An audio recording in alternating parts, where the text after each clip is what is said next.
as long as you're always writing, you're always going to have something to present. And I'll go back to stuff that maybe I cut from that and find a new purpose. I want to say it was intentional, but this was a case of letting the song just take us where it was going, because I had written the instrumental when I'd showed it to a couple people, and when the theme of World War I was thrown out, I think that's when everything started lining up. Song on the album, So Long. I had an instrumental version of that song for the better part of 2 years. I was sitting in a parking lot early in the morning, listening to it. It wrote itself. I had everything. I had the picture. I had the story. It all just happened right there. And I'd been struggling to write any lyrics for 2 years.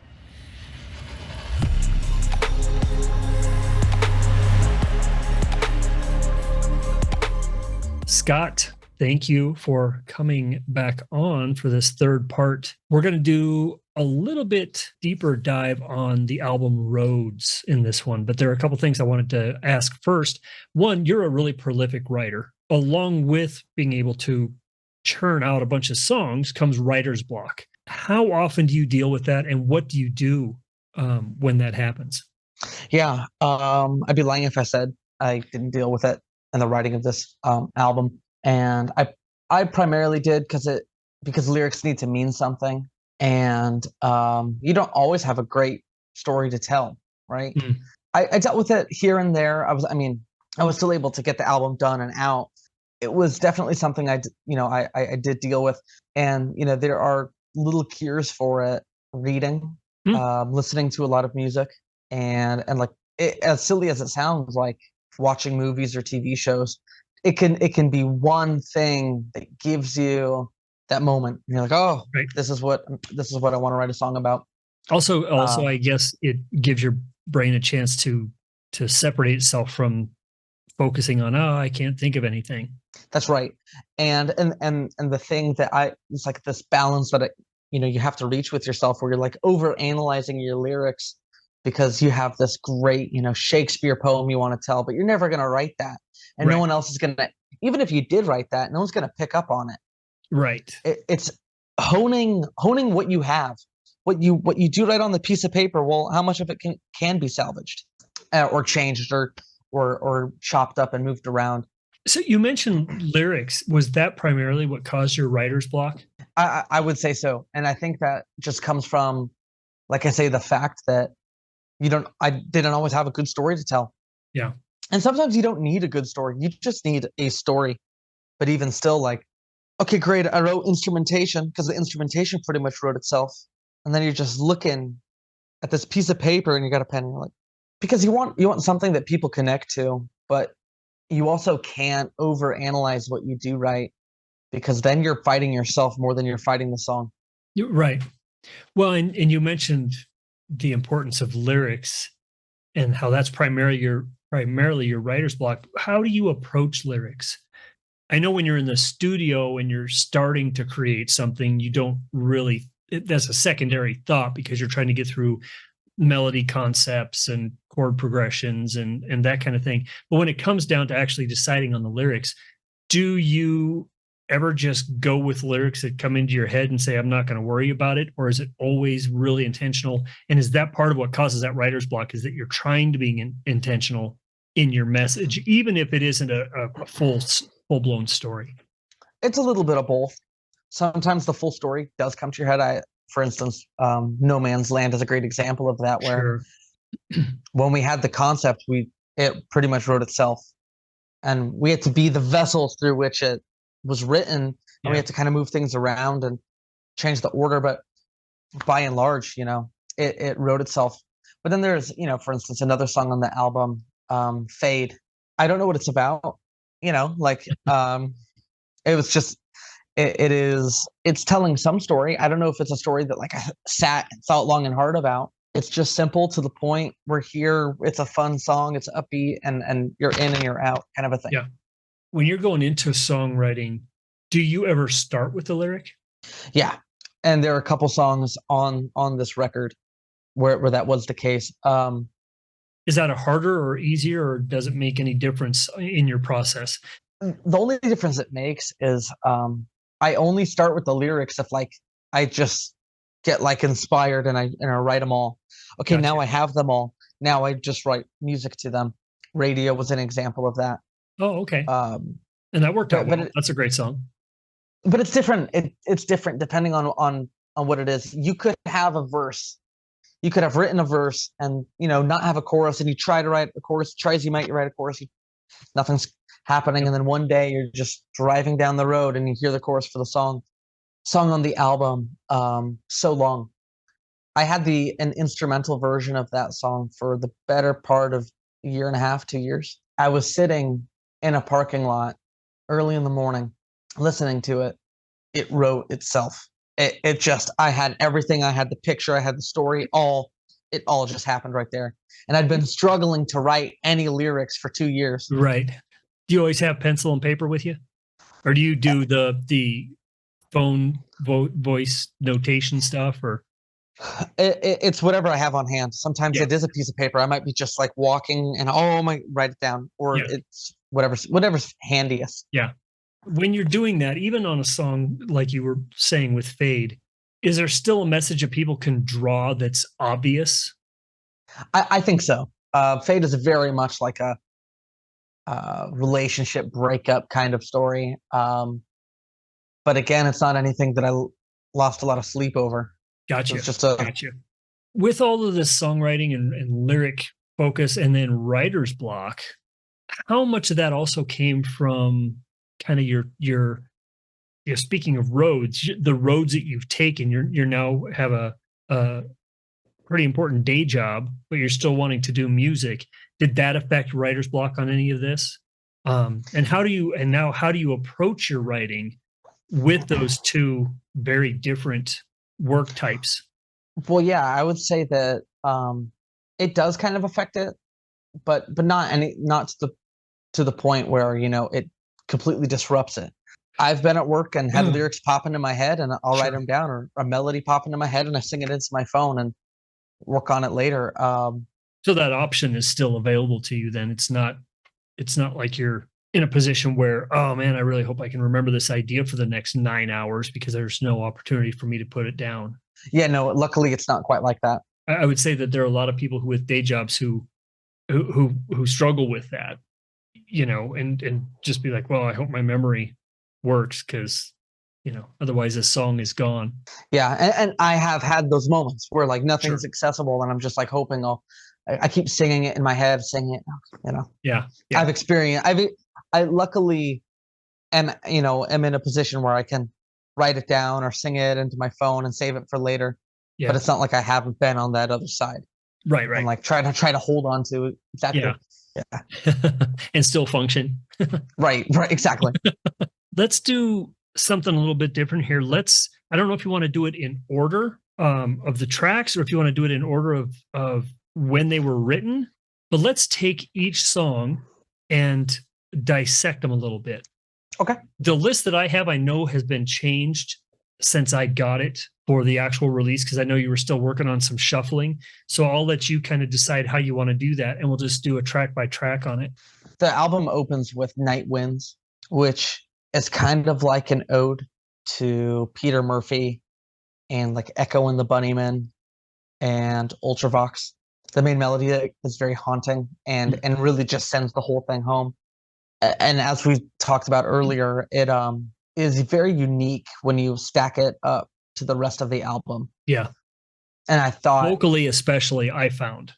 Yes. Yeah. And again, very intentional. How long are these tracks comparatively? Do they run right around 3 minutes apiece? 3 to 4. There's one 5.5-minute song. Okay. And that was the first thing when I listened to this album, was that track really did sound different than the rest of them, especially the next 3 or 4. Yes. And the thing that stood out to me the most was the approach to the vocals. Yeah, because the vocals have a very organic tone. And I know when saying that, it makes it sound like all the other songs don't, but I wanted it to sound like you were in the room while the song was being written. Oh, because that is the story that the song is telling. Yeah. I noticed that the vocals were very much in front of everything. Yes. And you said that was a inspiration kind of by Peter Murphy's approach. Yes. Specifically his song All Night Long. Mm. I liked the way it felt like he was here telling you the story, and there just happened to be music Yeah. in the background. Yeah. Yeah. And I really like that. But we go from Night Winds into Radio, Mm. the second major single for the album. And those two Um, are very different from one another. yes, and I placed them exactly like that, Yeah. very intentionally. Yeah. And it's a great Radio is a great song. It's a fun song.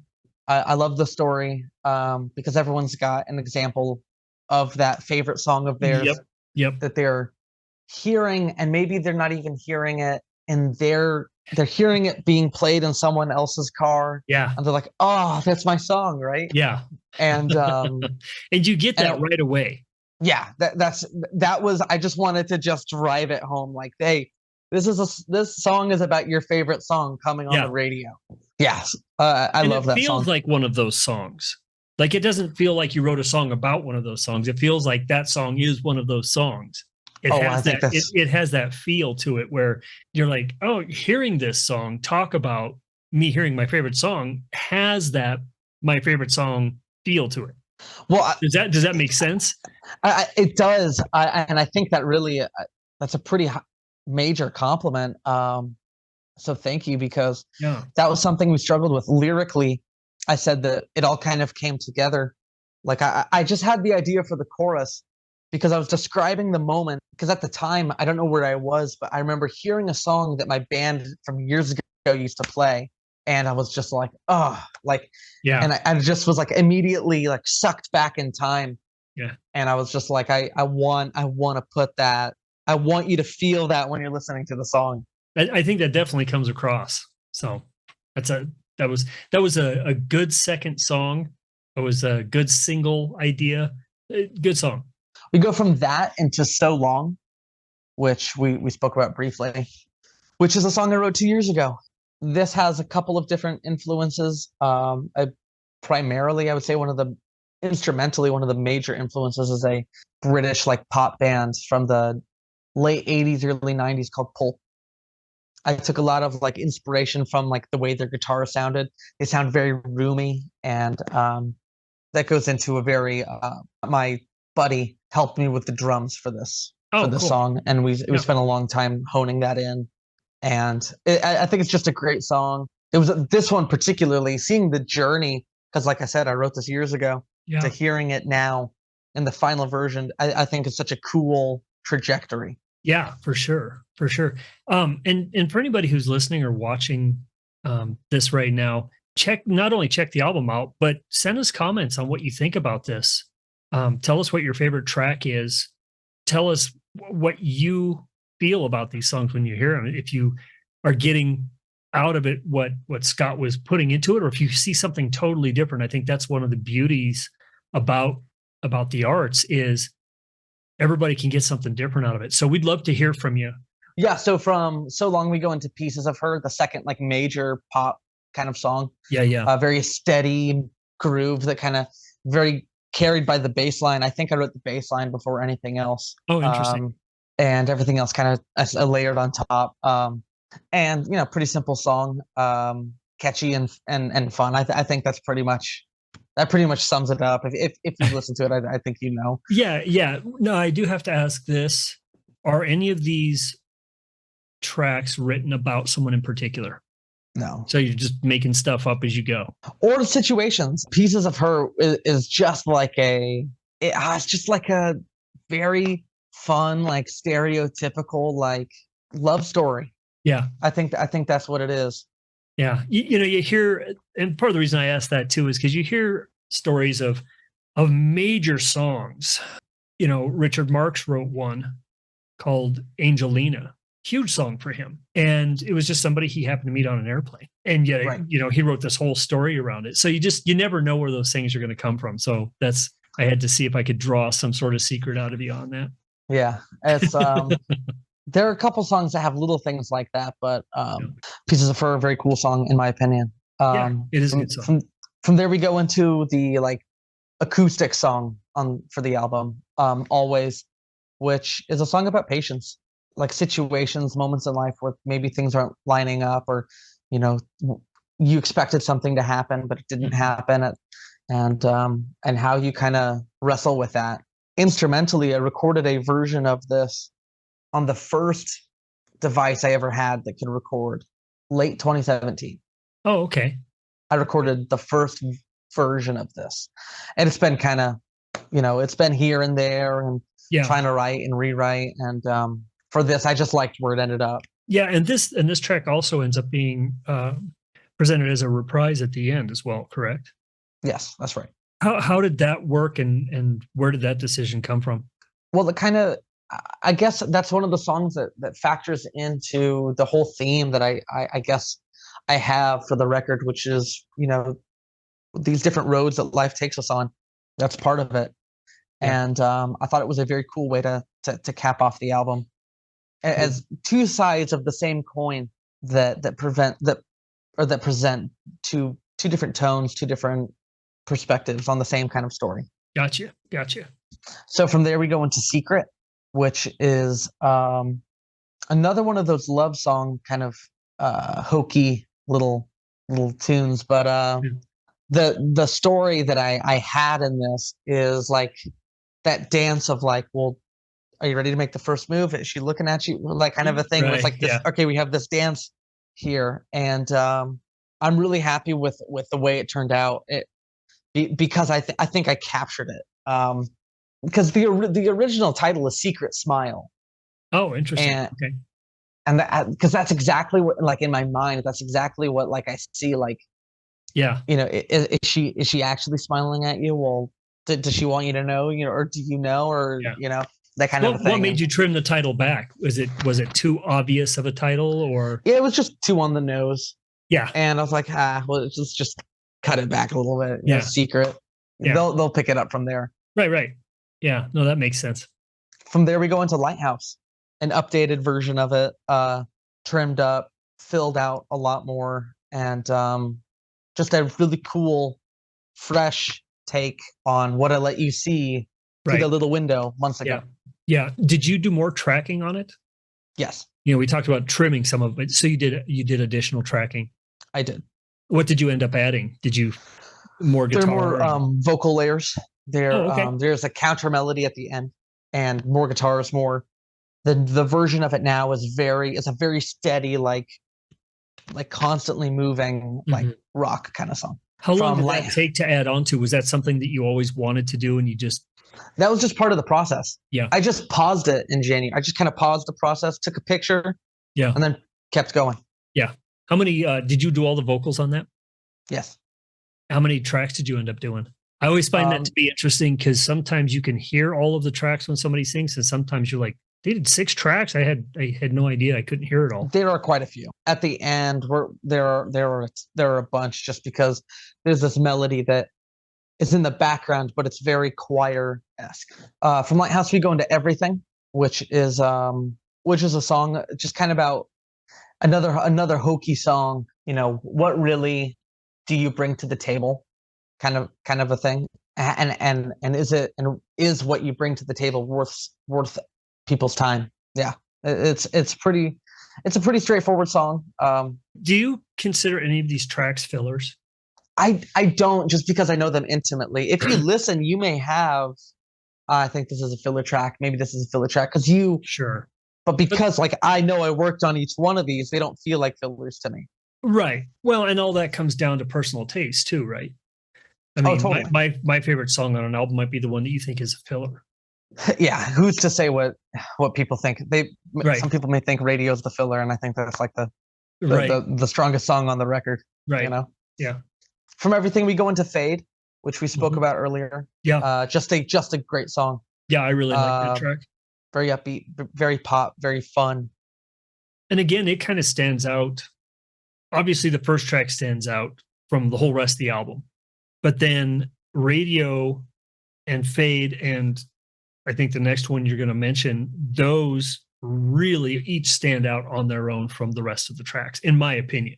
Listening to the albums, Radio definitely stood out from the rest of the tracks. Fade was another one of those. Yeah, Fade was a fun song to write. I wrote that song. I started with the bass, another, and I think I heard a song with a similar bass thing and I was like, what is that? And I started figuring it out, and then it just took me into this whole new Nice. direction.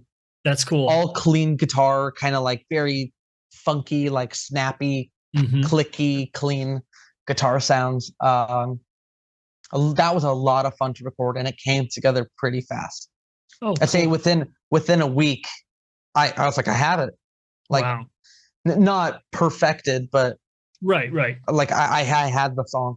Wow, that's cool. Isn't that strange how that works? Sometimes you went from, one that was a couple of years old to one that was, a week. You just never know when you're going into it.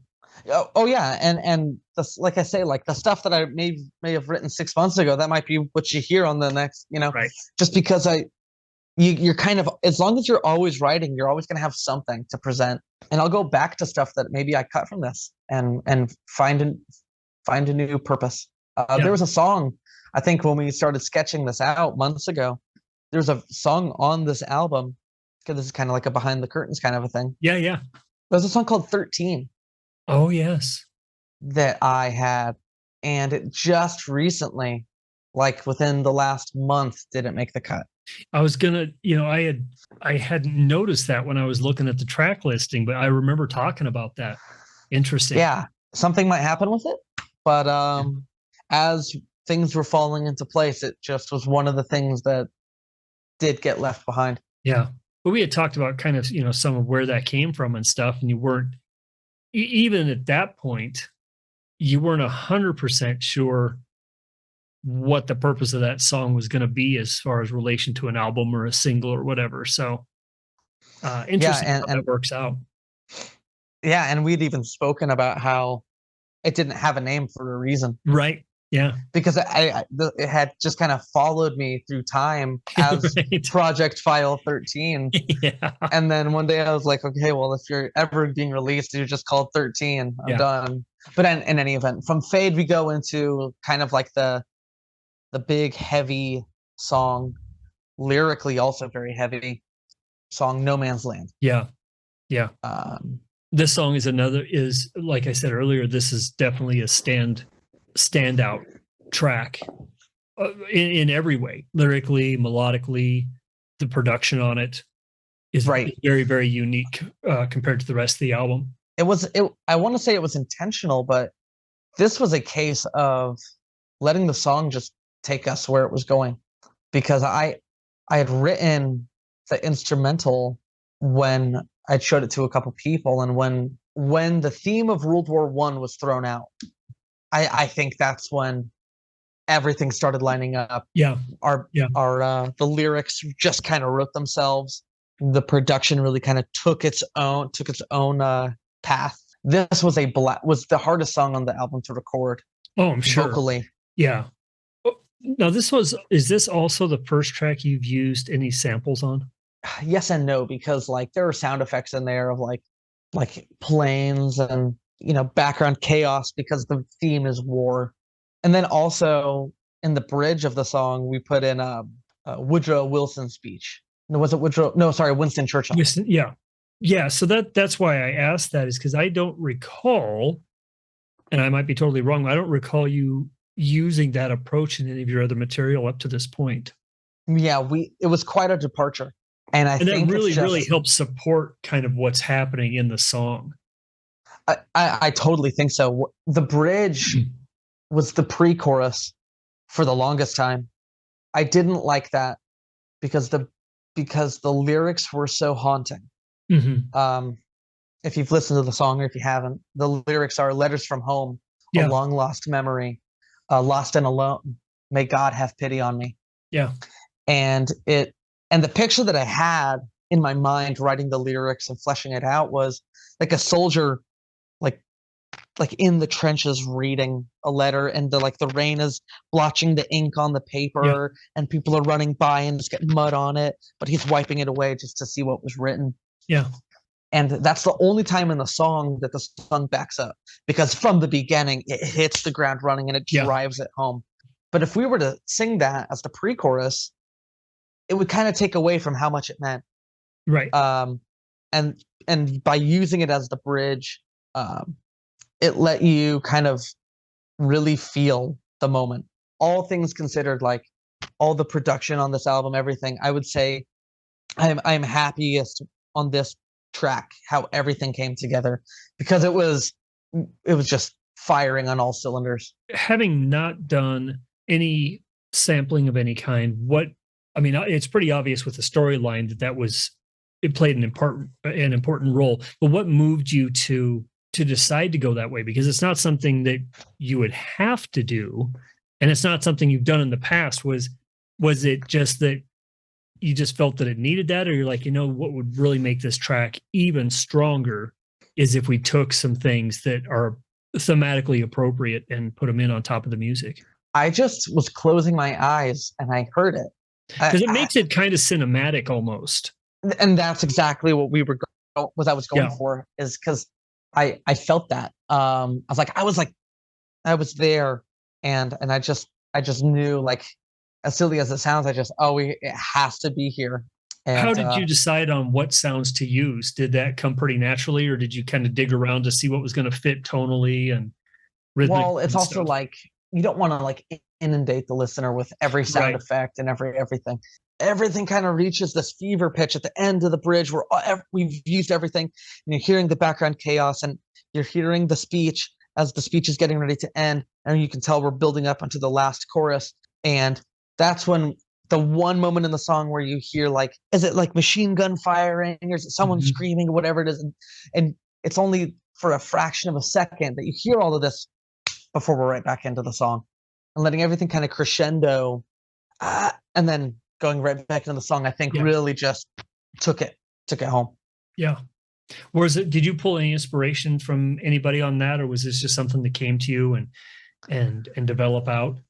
The reason I asked that is there've been a lot of bands mostly in the metal and industrial genres that have done that kind of war thematic type stuff, but that doesn't mean that you had to pull from that. I was just curious if that was something that you ended up pulling from someone as far as inspiration.